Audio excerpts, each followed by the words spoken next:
এবার নিজের খোঁড়া গর্তে নিজেই পড়েছেন মার্কিন প্রেসিডেন্ট ডোনাল্ড ট্রাম্প। যুদ্ধবিরতির চুক্তি করে জিততে গিয়ে অজান্তেই ইরানকে বাড়তি সুবিধার ব্যবস্থা করে দিয়েছেন তিনি। মধ্যপ্রাচ্যের অস্থিরতা সাময়িকভাবে কমেছে বলে মনে হলেও বাস্তবে ইরান যুদ্ধবিরতি চুক্তির ব্যবহার করে নিজের কৌশলগত প্রভাব দৃঢ় করেছে।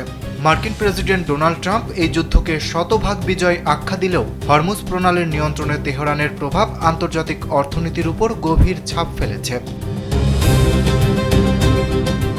2 সপ্তাহের যুদ্ধবিরতিতে হরমুজ প্রণালী পুনরায় খোলা হয়েছে, যা বিশ্বের তেলের প্রায় 1/5 পরিবহনের গুরুত্বপূর্ণ পথ।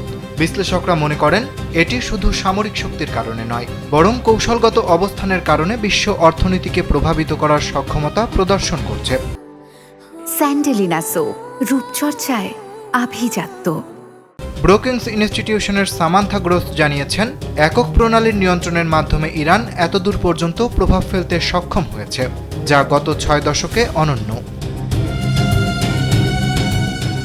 যুদ্ধবিরতি ঘোষণার পর তেলের দাম প্রায় 20% কমলেও সরবরাহের অনিশ্চয়তা এখনও কাটেনি। ক্যাপিটাল ইকোনমিক্সের নীল শেয়ারিং বলেছেন, হরমুজ প্রণালীর বর্তমান অবস্থা বাজারের মূল বিষয় নির্ধারণ করছে।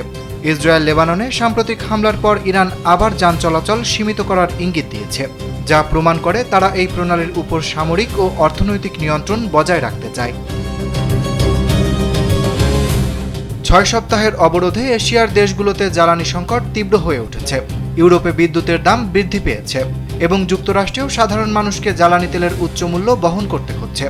অক্সফোর্ড ইকোনমিক্সের ড্যান এলামারিউ বলেন, ইরান এই প্রণালীকে সফলভাবে অর্থনৈতিক অস্ত্র হিসেবে ব্যবহার করছে, যা তাদের সমঝোতা শক্তি বৃদ্ধি করেছে। এদিকে ইরান হরমুজ প্রণালী দিয়ে যাতায়াতকারী জাহাজ থেকে ফি বা শুল্ক আদায় করার প্রস্তাব দিয়েছে। কোরপে কারেন্সি রিসার্চের কার্ল সামোট্রো সতর্ক করেছেন, এটি কার্যকর হলে ইরান বিশ্ব তেল ও গ্যাস বাজারে স্থায়ী প্রভাব রেখে রাজনৈতিক ও অর্থনৈতিক সুবিধা অর্জন করবে। যুদ্ধবিরতি হলেও ইরান হরমুজ প্রণালীর উপর একাধিপত্য বজায় রেখেছে। ট্রাম্পের বিজয় ঘোষণার আড়ালে বাস্তবে ইরানের কৌশলগত সুবিধাই বেশি দৃশ্যমান।